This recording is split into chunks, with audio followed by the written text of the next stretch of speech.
Oi, gente, tô de volta. Tudo bom com vocês? Voltamos aí pra mais uma semana. E, gente, no geral, assim, a última semana foi muito parada, eu diria. Teve, assim, grandes emoções. Mas eu trouxe um assunto que eu tava já querendo trazer há algum tempo. E eu não tinha percebido que talvez esse seria o melhor momento, no geral, né? Acho que pelos contextos dos últimos eventos que aconteceram na minha vida. E vontade de falar também. Eu sinto que provavelmente esse é um assunto que algumas pessoas precisam ouvir, inclusive eu. Pra falar sobre isso, eu teria que fazer uma pergunta antes pra vocês, que vai basicamente colocar o tom da conversa que eu quero ter e desse episódio no geral. O quanto você se responsabiliza pelos seus atos no geral? E com responsabilidade eu não quero dizer a questão de falar assim, ah não, mas você tá mencionando ou falando sobre erros. Eu não tô falando exatamente sobre isso. Tô falando sobre ações no geral. Quanto que você se responsabiliza por suas ações. Quanto que você realmente bate no peito e fala, não, realmente eu fiz isso, né? Seja por sucesso ou por fracasso, a gente tem uma leve tendência em não se responsabilizar pelas coisas que a gente faz. E assim, eu sei que pode parecer muito um papo de nossa, não, como assim? Eu sempre me responsabilizo por tudo e tal. Mas vem com o meu pensamento que vai fazer mais sentido pra você. Uma coisa que eu tava pensando esses dias, e eu acho que fez muito sentido, embora seja um pensamento um pouco controverso. Eu acho que quando a gente tem muita humildade, no sentido de alguém vira pra você e fala: Nossa, você realmente ganhou o campeonato de corrida, você realmente ganhou tal coisa. Ou enfim, você foi muito bom, você fez algo muito bom. A gente tende sempre, quando nós temos essa grande humildade, a de repente parabenizar outras pessoas que estão envoltas nesse contexto. Então é muito comum, por exemplo, um TCC, a gente fazer ali nos agradecimentos. Ah, não, vou agradecer meus amigos que me apoiaram, vou agradecer minha família, meus pais, meus avós, enfim. Aí meu professor, meu orientador, o que for, basicamente, né? Existe também uma forma de você agradecer quando você faz alguma coisa boa, enfim. Ou quando alguém menciona que você fez algo muito bom, que de certa forma é você se reduzir um pouquinho nisso e falar, realmente foi bom, mas assim, tal pessoa me ajudou. Não, imagina, foram vocês. Coisas do tipo assim. Vamos botar um exemplo mais prático pra vocês conseguirem visualizar comigo. Imagina que você conseguiu pegar aí 5 copos de água sem derrubar nenhum, correndo numa velocidade bem alta, assim, pra levar pra algum lugar. E aí, uma pessoa chega pra você e fala: Nossa, você é muito bom, né? Você é uma pessoa muito habilidosa. Você conseguiu pegar todos esses copos de água e levá-los até tal lugar com uma velocidade muito alta e foi muito bom. E perceba que quando a gente tem esse grande fator assim de humildade ou de repente ter essa mania de sempre falar assim, ah não, imagina, não sei o quê. Ah não, mas sem meus ajudantes eu não conseguiria. Coisas do tipo assim, sabe? É que é muito difícil também considerar o termo ajudantes pra esse caso, porque ajudantes realmente estão ali pra te ajudar naquela função. Mas vamos colocar que você levar os copos de água foi um feito totalmente sozinho, totalmente seu mérito. É lógico que se a gente ficar escavando tudo, né, sempre vai ter alguém ali que te deu, de certa forma, um suporte. Vou dar outro exemplo. Ah, porque o médico foi lá e fez teu parto, né? Você nasceu ali com o médico que foi o obstetra ali do seu parto. Você pode falar, nossa, esse médico foi muito bom. Ah, mas se a mãe dele não tivesse dado um bom café da manhã dele, pra ele aquele dia, ou se a esposa dele não fosse uma esposa tão boa, coisas assim do tipo, isso poderia afetar o emocional da pessoa. O ponto é, voltando agora pro lugar que eu quero chegar. Vamos desconsiderar todas essas questões e olhar um pouco pra você. E olhar um pouco pra pessoa que levou esses copos de água, né? Ou que fez as ações, enfim. Por que que sempre a gente tem essa tendência de não aceitar esses elogios, de não aceitar esse mérito, de não aceitar essa grandeza? Eu vejo que existe uma certa camuflagem na humildade nesse tipo de elogio. Do tipo, se alguém te chama de bonito, fala assim, nossa, você tava muito bonito ontem. É lógico que existem pessoas que vão falar obrigado, né? A gente tende ali a falar obrigado e tal. Mas existem também pessoas que vão optar por um caminho muito assim, ah não, imagina, são seus olhos, ah, é você, coisa do tipo. E não tem nada de errado, de certa forma, nisso. Mas, você já percebeu como inconscientemente a gente tende a se retirar desses lugares, assim, de elogios no geral, sabe? A pessoa fala, exalta um ato muito grandioso seu, ou algo que ela percebeu como muito grandioso.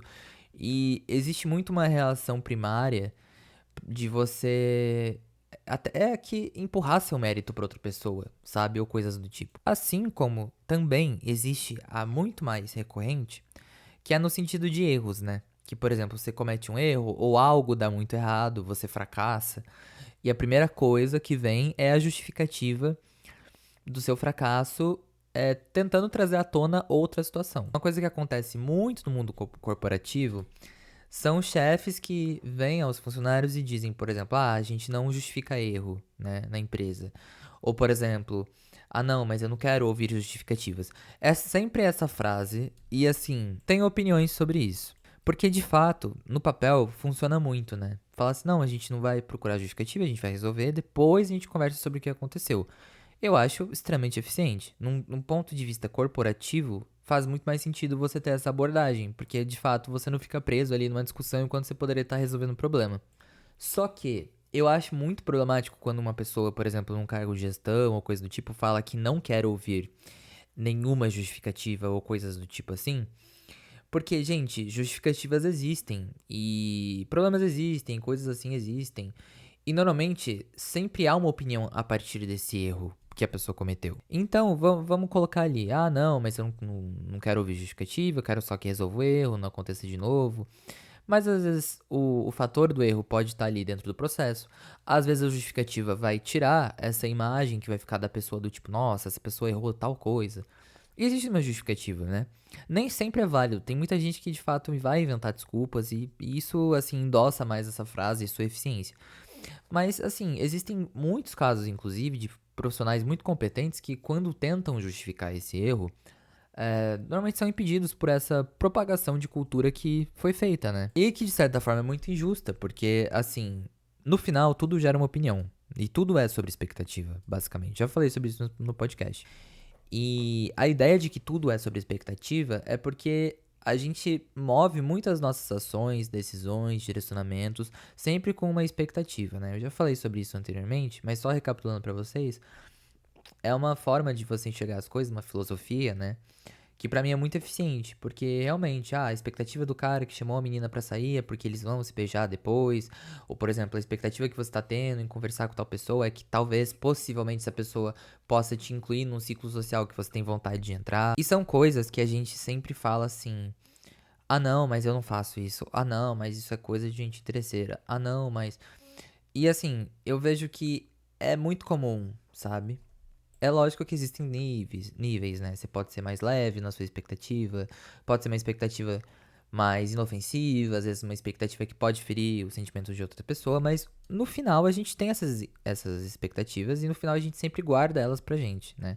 É muito difícil a gente colocar isso pra fora ou expor pra outras pessoas. E eu percebo que nessa parada de você se responsabilizar, né, pelas coisas, por que que a gente não se responsabiliza às vezes por tantas coisas? Eu vejo que é até um mecanismo de defesa da nossa autoestima. Eu tava lendo um pouco antes de começar esse episódio, porque eu tava sempre, antes de começar o episódio, eu gosto de dar uma lida, gosto de procurar o que as pessoas estão falando, seja em fórum, seja, por exemplo, em filosofia, algum livro assim diferente, como eu fiz no episódio da semana passada. E eu percebo que a gente tem essa grande tendência de esconder a nossa podridão, o que é fato, a gente sempre vai fazer isso. No fim, ninguém quer mostrar o seu pior lado. E a gente tem medo de ser julgado, isso é fato também. Quem se desprende muito desses julgamentos e tem essa atitude muito disruptiva é uma pessoa que tende a ter uma performance muito diferente, assim, sabe? No geral, assim, socialmente. E normalmente essa pessoa vai ser lida como uma pessoa chucra, uma pessoa meio rude, né? Hoje em dia, cada vez mais, eu acho que vocês já devem ter passado por isso, a gente percebe que essas pessoas que têm uma personalidade forte, coisas do tipo, normalmente são só pessoas ou muito transparentes ou que, de fato, têm ali um filtro muito baixo e acabam sendo lidas como babacas. E ainda falando sobre a questão da responsabilidade, eu percebo que nisso da gente alimentar tanto essa humildade assim, do tipo, não, mas imagina, ainda tem muito a melhorar, não sei o quê. Existe uma certa romantização nisso, né? A gente considera isso a coisa mais linda do mundo, porque a humildade é linda. E de fato é bonito você ver uma pessoa que de fato é humilde em essência, na forma mais pura e inocente. Mas eu percebo que, não sei, gerou uma cultura de humildade, que não é bem uma humildade, parece que é de certa forma até uma tentativa de você sempre se diminuir pra não parecer arrogante ou alguma coisa do tipo. Uma coisa que você já deve ter percebido. Vou dar um exemplo muito mais fácil, tá? É muito comum você ver uma pessoa bonita, bonita assim esteticamente, que se você olha, você vê que é inegavelmente bonita, sabe? Você vai olhar assim e falar, nossa, essa pessoa realmente é bonita, tem todos os dentes alinhados, sei lá, tá dentro dos padrões de beleza. E não tem como você falar que a beleza é 100% relativa, porque sim, a beleza é muito relativa, mas existem alguns sensos comuns no que diz a respeito da estética, né? E você fala, não, é um rosto harmônico e tal, é uma pessoa que ela é bonita, né? Não necessariamente assim, é uma pessoa que eu acho linda, maravilhosa, mas é nesse sentido que eu quero dizer. E de tempos em tempos, a gente se depara com pessoas que são muito bonitas e que muitas pessoas têm esse pensamento ou coisa do tipo. E é muito comum ver que quando essas pessoas cometem algum deslize, perceba que é muito mais fácil você ver pessoas a criticando, a julgando, comentando por trás, enfim. Ou se essa pessoa é elogiada e ela reconhece o seu mérito, falando, ah não, por exemplo, a pessoa elogia ela de bonita, ela fala obrigado, enfim. Não retribui necessariamente esse mesmo elogio, nessa mesma intensidade, sabe? Parece que as pessoas não gostam disso. Parece que as pessoas, de certa forma, geram um certo incômodo, né? Essa certeza, essa confiança, e enfim. E a confiança, ela é muito diferente da arrogância. Por exemplo, eu procuro falar com confiança quando eu tô tentando expor uma ideia minha. Mas isso não significa que eu sou o dono da razão, ou que eu tô 100% certo, enfim. Só significa que é a ideia que eu defendo no momento, que é a ideia que eu tenho visto no momento, né? Dessa forma. E eu acho muito curioso como a confiança, ela. Existe uma cultura por trás da confiança que é muito. Ah, mas você é uma pessoa soberba. Ah, mas você é uma pessoa arrogante. Ah, mas você não pode ser assim. Coisas do tipo. E eu vejo que vem muito de uma geração passada, assim, sabe? Por exemplo, na época, sei lá, dos meus pais, vamos colocar assim. Já era difícil ver pessoas que tinham, assim, esse senso, essa forma confiante de agir, essa forma confiante de estar, enfim. E é muito comum você ver pessoas dessa geração passada comentando a respeito de, por exemplo, ah, porque fulano é nariz em pé. E você vai ver a pessoa, sei lá, só é confiante enfim, faz o trabalho dela e fala com uma certa confiança ou alguma coisa do tipo. É uma verdade um pouco difícil de processar, mas parece que às vezes é um reflexo, assim, da própria insegurança que a pessoa que faz a crítica tem, sabe? É aquele ditadinho do tipo, ah, quando você aponta o dedo pra alguém tem cinco apontados pra você. Eu realmente acho que é muito comum que quando a gente tem essa questão do julgamento, enfim, de você apontar algo que você não gosta, ou você fazer muita ênfase em falar sobre alguém, normalmente isso pode sim refletir a respeito de você, ou não também. Às vezes é só pela resenha da fofoca, né? Vamos falar dessa forma, que é comum. É muito comum isso acontecer, sabe? A gente também tende a criar um pensamento muito profundo de que, ah, porque tal pessoa falou sobre mim, porque essa pessoa é invejosa, enfim.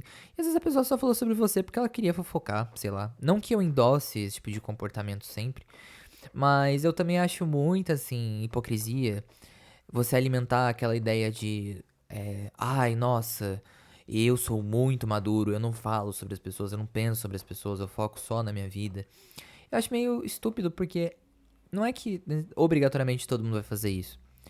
Mas é estranho você pensar que algo que não impacta na sua vida em nada vai influenciar absurdamente a forma que você acha que as pessoas devem viver, sabe? Tipo, o fato de você falar sobre outra pessoa com seu amigo, enfim, eu acho que pode sim revelar algumas coisas sobre você. Mas não necessariamente significa que você é uma pessoa invejosa, rancorosa, enfim, né? Pode ser que de fato tenha um reflexo ali em alguma parte da sua autoestima, enfim, de alguma coisa que te incomoda, ou de algo que você realmente não gosta, enfim. Mas eu acho que nem tudo é tão absurdamente profundo assim, sabe? Às vezes tá tudo bem você fazer algumas coisas de uma forma um pouco mais superficial ou que não tenha tanta relevância assim. Eu lembro que na época do ensino médio era muito comum as meninas ficarem, ah, é porque tal pessoa tem inveja, ah, é porque não sei o quê. Os meninos era uma coisa um pouco diferente. E óbvio que isso tem total influência, enfim, da sociedade, da questão aí do machismo e etc, né? Infelizmente, mulher sofre muito pressão estética muito mais cedo do que homem. Muito mais cedo assim, vírgula, né? Muito mais, no geral. É, assim, absurdamente. E existe toda aquela questão também do amadurecimento, que eu não é meu foco nesse episódio, então não quero entrar. Mas eu percebo que esse comportamento jovem, assim, adolescente, ele perdura muito pra vida adulta. Eu já vi muita gente adulta tendo esse tipo de comportamento, sabe? Ai, porque todos estão pensando em mim. Ai, porque tal pessoa tá visualizando meu stories. Ai, porque. Sabe coisas assim? E eu acho esquisito porque atribui uma profundidade muito grande pra algumas ações. E aí, nesse termo de responsabilidade, tem uma coisa que eu acho interessante sobre isso. Eu era uma pessoa, agora me incluindo no assunto, que eu tinha muito problema com assumir erros. Muito problema, gente. No nível assim absurdo. Vou dar um exemplo muito bobinho, tá? Vamos supor que a gente tá jogando queimada, né? Todo mundo aqui deve conhecer queimada. Então vamos supor que a gente tá jogando queimada e durante o jogo aí de queimada, eu peguei a bola ali e errei o lançamento, né? Errei, por minha conta ali. Fiz a curva errada, alguma coisa do tipo.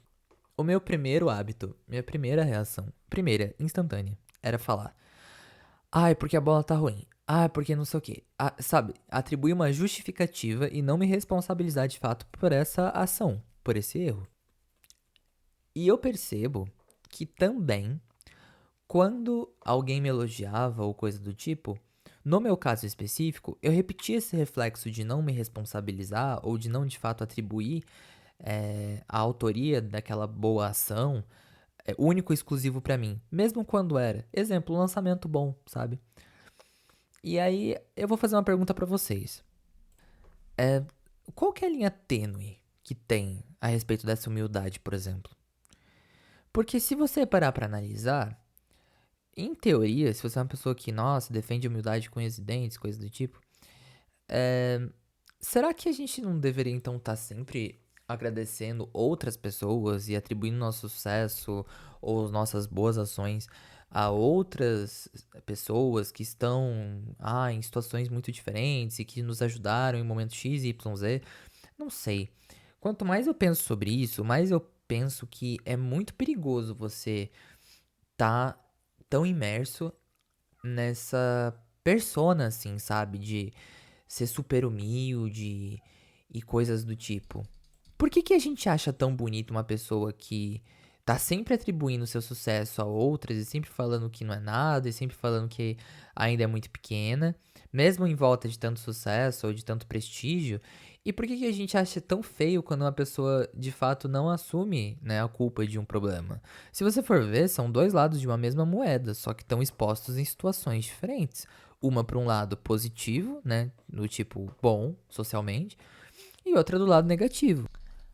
E, gente, é batata. Eu fiz esse exercício de observar pessoas que eu considero pessoas que são mais humildes, é assim, questão de elogio e tal, e perceber que existe uma certa ligação com essas pessoas, de repente, não terem tanto essa noção da responsabilização dos seus problemas, sabe?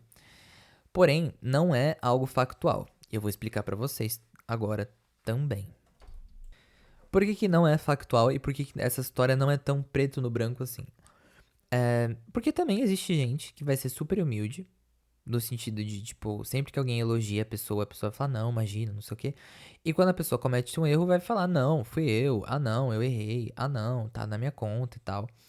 E fazer toda essa situação, né, acontecer, assim, de fato. E você me pergunta, tá, então qual que é a explicação por trás dessa pessoa? Tipo, se a gente tava falando sobre responsabilização e como a humildade às vezes pode ser um canal perigoso pra você não se responsabilizar também pelos seus atos ruins, por exemplo. Eu vejo que são duas virtudes diferentes. Porque assim, às vezes a pessoa ela tem uma virtude de se olhar e de realmente assim assumir culpa e de querer resolver o conflito e coisas do tipo, né? E só que ela ainda não desenvolveu uma virtude, por exemplo, de reconhecer o mérito ou reconhecer bons feitos. Isso faz muito bem pro cérebro, de uma forma que vocês não têm ideia, assim. É inegável que eu acredito que as palavras têm poder e acredito que muita gente que me escuta também. E existem N experimentos sociais, ou experimentos que são mais empíricos, né? Acredito que provavelmente não são revisados por pares. mas que retratam isso, do tipo, pega uma pessoa ou pega uma planta e fala coisas positivas, negativas, e aí do outro lado você coloca em paralelo uma pessoa que teve uma autoestima muito elevada pelos pais, mas que de repente se tornou um babaca depois, ou pessoas que tiveram uma autoestima elevada pelos pais e se tornou uma pessoa super bem-sucedida. A verdade é que sempre que a gente fala sobre um assunto assim, nunca dá pra você resumir todo mundo e resumir o problema e coisa do tipo. Mas por que que eu tô falando sobre isso? Eu vejo que existe uma relação muito tênue entre a parte boa e ruim de você não ter responsabilidade pelas suas ações. Porque eu vejo que quando você faz algo muito bem sucedido, né, e as pessoas te prestigiam ou coisas do tipo, é muito comum que essas pessoas que têm essa relação muito profunda com, tipo, humildade, não, imagina, eu não mereço, acaba abrindo até uma coitadolândia, sabe? Da pessoa ficar, não, e tal. E eu percebi que isso é uma coisa que as pessoas não gostam tanto assim no fundo. E digo mais, eu sinto que isso tem um pouco uma relação muito direta, assim, profunda, com uma certa inveja interior. Tem uma pessoa que eu conheço que sempre que vai ter algum elogio, tanto voltado pra ela quanto voltado pra outras pessoas, exemplo, se eu chego e falo assim: "Nossa, o cabelo do Daniel é muito bonito". Essa minha amiga ela vai falar assim: "Aplique, aplique. Ele gasta com salão. Não sei o quê". E assim, eu antes achava que essa pessoa era uma pessoa muito invejosa. Eu olhava e falava assim: "Nossa, como essa pessoa projeta, né, insegurança, inveja". E claro, de fato, dá pra ver que é uma projeção. Mas, por exemplo, quando você faz um elogio pra essa pessoa em específico, né, direcionado pra ela, ela também justifica da mesma forma. Exemplo, você fala assim: "Nossa, seu olho é muito bonito". Ela fala assim: "Ai, marrom". Aí você fala, por exemplo: "Nossa, eu gosto muito da forma que você, tipo, lida, né, com seus problemas e tal". Ela fala assim: "Eu sou direto ao ponto, eu não faço nada demais". Lógico que pra esse segundo exemplo é um pouco mais tranquilo. Mas vamos pegar aí um elogio, sei lá, estético, né, que normalmente é o que as pessoas gostam muito. Muito comum que essa pessoa também sempre encontre uma justificativa em vez de aceitar de fato o elogio. E aí eu percebo que tem muito uma questão com você ser vulnerável também. Talvez você ter responsabilidade sobre as coisas é um pouco de você entender aonde que tá a sua vulnerabilidade. Porque quando alguém te elogia e você se coloca num lugar que você realmente acredita naquilo, outra pessoa que possa te criticar por essa mesma coisa, ela pode te deixar um pouco mais assim desarmado do que você gostaria. Exemplo, eu acho que todo mundo aqui já passou por uma situação por exemplo, assim, você se sente muito confiante em alguma coisa sobre você. E aí chega uma pessoa e ela fala que ela não acha você tão bom naquilo, ou que ela não gosta daquilo que você se sente confiante sobre ti. Exemplo, vamos supor que você gosta muito dos seus dentes. Você fala assim: "Nossa, eu acho meus dentes muito bonitos, né, e tal". E aí chega uma pessoa e fala: "Nossa, seu dente é grande, né? Você já pensou em usar lente?". Ou ai, seu dente é desalinhado, alguma coisa assim, sabe? Pra quem tem uma confiança grande com isso, a pessoa fica meio sem chão, assim, porque, primeiro, ela normalmente não tá acostumada a ouvir isso, e segundo, ela meio que coloca um pouco no lugar de tipo, tá, as pessoas não têm a mesma visão que eu. E assim, às vezes você pode pensar que não, mas isso é só uma questão de perspectiva, mas eu percebo que quando a gente tem muita confiança, eu percebo que as nossas maiores confianças normalmente são os nossos maiores calcanhares de Aquiles, assim, sabe? No sentido de ser uma grande questão caso você é contrariado. Exemplo, se você é muito bem sucedido na sua carreira e você se considera um ótimo empresário, e muitas pessoas, ou até mesmo uma pessoa às vezes que você admira, ou enfim, uma pessoa aleatória te pega num dia não muito bom e te fala a respeito disso, é muito provável que você tenha uma tendência a ficar chateado se uma pessoa chega e fale: não, não te acho um bom empresário. Não, eu não te acho um bom profissional. Não te acho um bom palestrante, eu acho que você se perde. Esses dias eu tinha saído pra jantar com alguns amigos e tinha uma das minhas amigas que estavam na mesa, ela tava falando sobre como um dos rapazes lá, ele se enrola na hora de desempenhar ali a função que ele faz, né? E ali, assim, eu sou uma pessoa muito observadora. Então, olhando, eu já percebi que deu pra ver que esse meu amigo ele ficou assim um pouco incomodado com a situação, mas aquilo, ele já tem mental pra lidar com isso, então ele acabou relevando. Não significa que não incomode em nenhuma instância, né? Mas também incomodar em alguma instância não significa que você tem que usar isso como, tipo, um grande ponto, assim, da sua vida, sabe? Sobre essa questão da responsabilidade, tem um tópico a mais que eu queria muito trazer. E eu acho que, assim, é um assunto super latente. Eu vejo isso muito acontecendo nos dias de hoje. E no geral, assim, eu acho que na vida de todo mundo tem um pouco disso.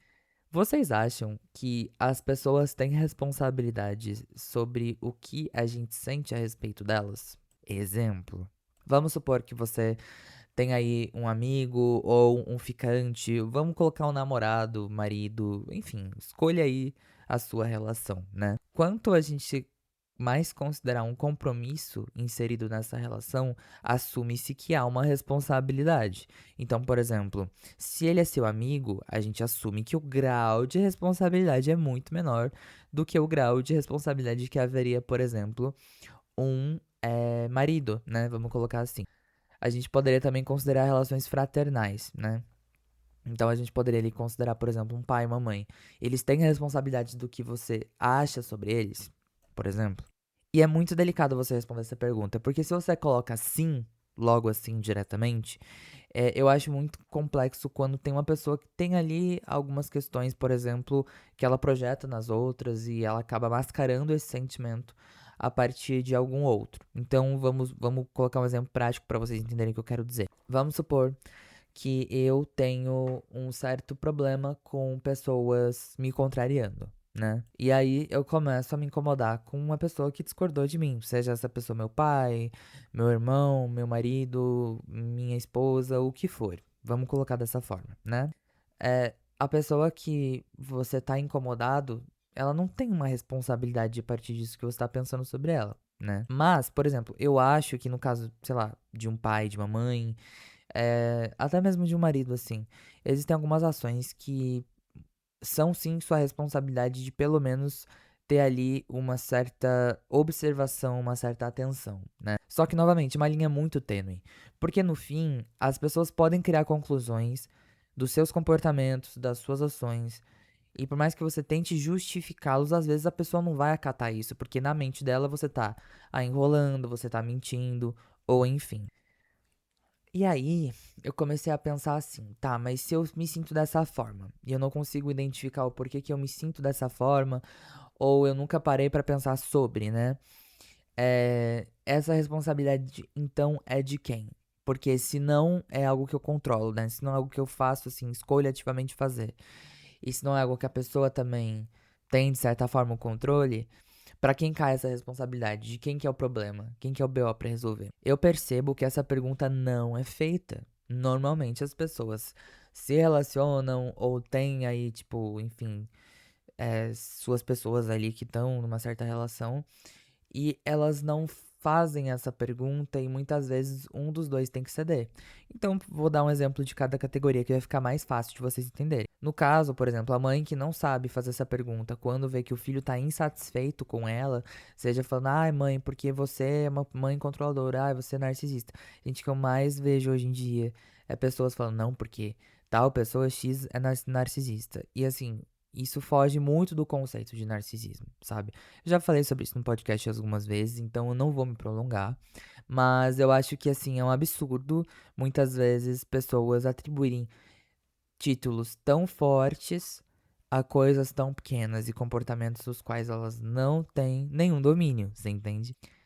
Então, por exemplo, a mãe que não sabe se fazer essa pergunta e ela vai ceder pro filho, achando que pelo fato dele estar chateado com ela, a responsabilidade é dela, o erro foi dela. Ou, por exemplo, o marido que vai ceder à esposa porque a esposa tá insatisfeita com X coisa, sendo que, de certa forma, é uma projeção que ela tá tendo e não é uma responsabilidade dele, sabe? É muito importante fazer essa pergunta. Eu tenho uma prima minha que ela me ensinou. É um casal assim, né? É porque no caso é meu primo que casou com uma mulher, eu chamo ela de prima. que é a Andressa. E eu tava conversando assim com eles, e quando eu tô com algum casal, eu gosto muito de fazer uma série de perguntas. Por quê?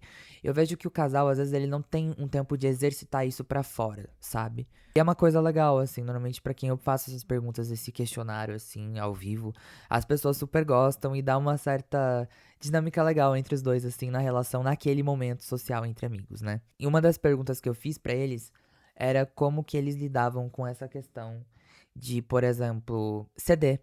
De, tipo, entender qual que é a hora da submissão, qual que é a hora de você impor dominância.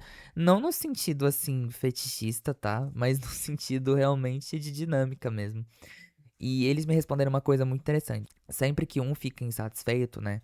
Isso de acordo com o que eles responderam, eles se fazem a pergunta do porquê que eles estão sentindo aquilo pra realmente fazer o caminho de volta daquele sentimento.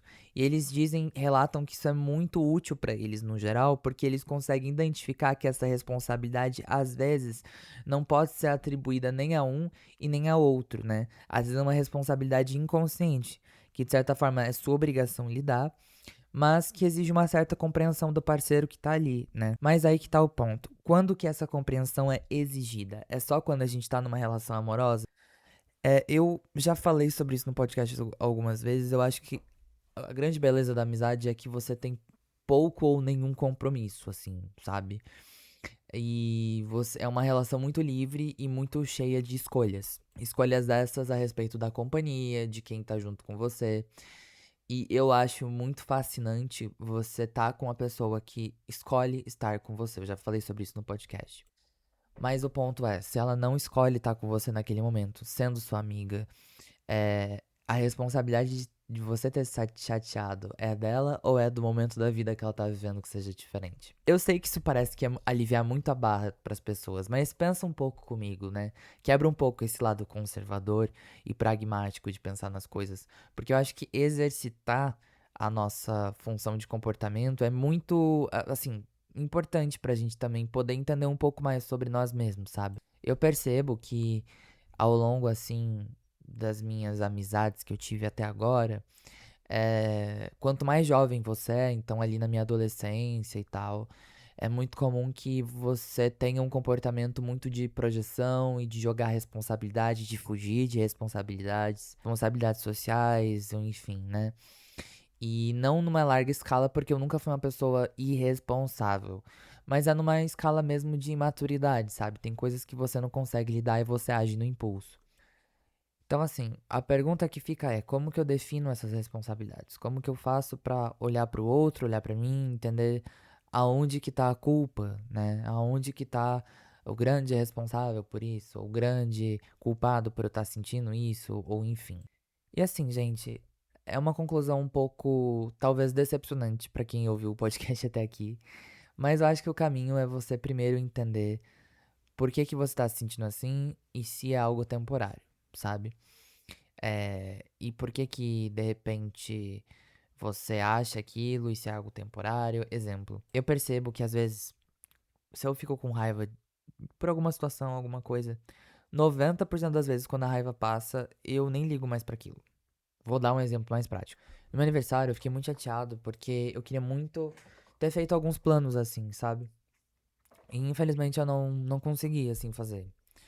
E eu fiquei frustrado, assim, mas eu lembro que em pouco tempo que minha raiva, assim, passou da situação, eu relevei e falei, tipo, ok, eu posso reimaginar, posso refazer a dinâmica, enfim. E deu certo, sabe? Eu fiquei melhor e tal. E eu acho que é muito você entender como você funciona, principalmente, antes de você querer encontrar uma responsabilidade pra aquela situação, ou pro seu sentimento, ou pra sua expectativa, né? Eu sou um pouco conservador no sentido de que eu acho que muitas vezes quando a gente tá insatisfeito, 70% tem a ver com a gente e assim, lógico que é de caso pra caso, né? Mas vamos colocar em casos mais superficiais ou casos mais tranquilos, eu acho que 70% são coisas da gente para a gente resolver. Você entendeu? Porque no fim a outra pessoa é limitada a ser ela mesma. E eu sei que parece que eu tô sendo muito assim, superior ou arrogante falando isso, mas para pra pensar um pouco nessa frase. Nós somos limitados a sermos nós mesmos. A ideia de que a gente consegue modificar a nossa existência, assim, em níveis absurdos, é falsa. Mas é uma virtude a gente sobrepor comportamentos nossos ou ações que a gente não gosta. A essência tá sempre ali. Ser nós mesmos é pra sempre. Mas um comportamento, uma repetição, coisas que nos tornam nós mesmos, né? Parte disso pode ser mudado. Mas a sua essência, assim, a sua criança interior, eu acho que continua sendo sempre a mesma, sabe? E é muito bonito. E é muito único, mas é um pouco limitante, de certa forma, né? Pensar que o perfil, sei lá, de um Neymar da vida nunca vai ser o perfil de um super pesquisador de universidade e não tem que ser mesmo, sabe? Tá tudo bem. Mas é isso, assim. Eu vejo que, num geral, é um tópico que dá pra se estender muito. Não tem muito uma conclusão, eu diria. Mas o que eu posso dizer pra vocês é que talvez a gente precise pensar mais e colocar menos responsabilidades nos outros, sabe? É o que eu penso, pelo menos hoje, em 2026. Gente, vamos para as coisas da semana, que eu já me estendi muito nesses tópicos. Essa semana foi meu aniversário. E eu fiquei muito feliz, assim. Tipo, não essa semana, né? Foi semana passada, eu acho. É, foi semana passada. Eu tô um tempo sem gravar no podcast de novo. Foi meu aniversário e foi meu primeiro aniversário sem minha mãe. Foi meu primeiro aniversário. Deixa eu pensar. Ah, morando na cidade nova. Foi um aniversário muito diferente. Isso me fez refletir como que em um ano a nossa vida pode virar de ponta cabeça, né? Nosso ciclo de amigos pode mudar, as pessoas que estão ao nosso redor. Você pode perder muita gente em pouco tempo, você pode ganhar muita gente nova da sua vida em pouco tempo. E talvez eu esteja um pouco desapegado a, tipo, ciclos, assim, no geral. Eu não sei, eu sei que eu tenho alguns episódios aqui no Conselhos pra mim que falam sobre finitude das coisas e ciclos e nanani nananã. Acho que tem um episódio recente que eu gravei sobre ciclos também. Mas eu tô um pouco mais desapegado e eu tô mais apegado no presente, sabe? E espiritualmente, filosoficamente, isso me fez muito bem, assim, no geral. Eu sei que parece muito chato ouvir uma pessoa falando essas palavras, né? Filosoficamente, espiritualmente. Mas a verdade, gente, é um pouco nisso, assim. E eu acho que eu tô assustadoramente mais desapegado, assim, às coisas, sabe? Não que eu não seja uma pessoa que, nossa, não ligo pra nada. Não é nesse sentido, não. Eu continuo tendo a mesma essência. Sou super prestativo, atencioso, sensível, mas eu percebi que, assim, viver o agora é também deixar as coisas fluírem, sabe? Que se encaixam, enfim. E eu estaria mentindo pra vocês se eu dissesse que depois, assim, de um ano é algo que, nossa, eu tô muito feliz. Mas eu estaria mentindo também se eu dissesse que eu tô triste. Eu acho que é uma mudança, sabe? E confesso que eu tô num momento muito bom, mas eu tô empolgado pra ver o que vem pela frente também, embora eu também, assim, esteja fazendo tudo no presente pra que meu futuro seja bom, mas olhando pro presente, sabe? De coisas novas, assim, pra recomendar. Gente, eu terminei Breaking Bad. Eu tava assistindo Breaking Bad, uma série bem antiga, mas eu nunca tinha assistido. Por recomendação aí de alguns amigos eu comecei a ver.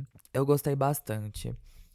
Tenho minhas pontuações sobre a série, mas no geral é uma série muito boa, vale muito a pena ver. Eu gostei muito. E fica aí minha recomendação de coisa que eu gostei aí na semana pra vocês. É, coisas que eu não gostei na semana. Eu acho que minha semana foi muito boa, mas pra não ser extremamente positivo, porque eu sempre gosto de trazer esse gostinho assim de, ah, é uma coisa chata que aconteceu. Eu descobri um, um restaurante aqui perto que ele funciona praticamente 24 horas. E assim, inicialmente eu não botei tanta fé, eu até achei que eles fossem cancelar meu pedido, porque eu fui pedir isso 4 da manhã, num dia que eu tinha ido dormir muito tarde. E aí eu pedi lanche e tal. E aí veio, né? Eles aceitaram. Só que assim, a parte que eu não gostei foi. Eu fiquei muito surpreso que demorou umas 2 horas pra chegar minha refeição. E eu fiquei, de certa forma, meio paranoico, né? Porque, enfim, eu fiquei pensando, nossa, eles devem estar com muita raiva que alguém realmente pediu lanche de madrugada. Mas eu até conferi e realmente eles ficam abertos a semana toda, tipo, por esse horário e tal. Eu achei meio bizarro inicialmente. Mas assim, Uma coisa que eu fiquei bem chateado é que. Mas eu quero reclamar não é nem do tempo, assim, de entrega. Que me espantou um pouco, mas beleza. Foi mais a questão de que, assim, gente, esse lanche é muito gostoso, né? É um lanche super simples. Eu gosto, assim, de lanchão simples, sabe? Mas mesmo assim, eu sinto muita falta do cachorro-quente que tinha na minha cidade natal. Sabe? Assim, é um cachorro-quente, um combo de cachorro-quente que eu pedi, vem com batata, um monte de coisa. Lá não tinha tanto isso, e mesmo assim, gente, eu sinto tanta falta, porque o de lá era muito bom. Então eu já coloquei na minha cabeça que assim que eu for visitar lá novamente, a primeira coisa que eu vou fazer vai ser comer esse cachorro-quente, porque realmente sinto muita falta do cachorro-quente de lá. E aqui na minha nova cidade não tem. Mas é isso, gente. Meu nome é Enzo, sim. Todas as minhas redes sociais são arroba Enzo, sim. Espero que vocês tenham gostado do episódio. Comenta aí se vocês quiserem deixar alguma coisa. Episódio passado aí teve alguns comentários. E é isso. Tchau pra vocês. Obrigado por terem me escutado até aqui. Tchau.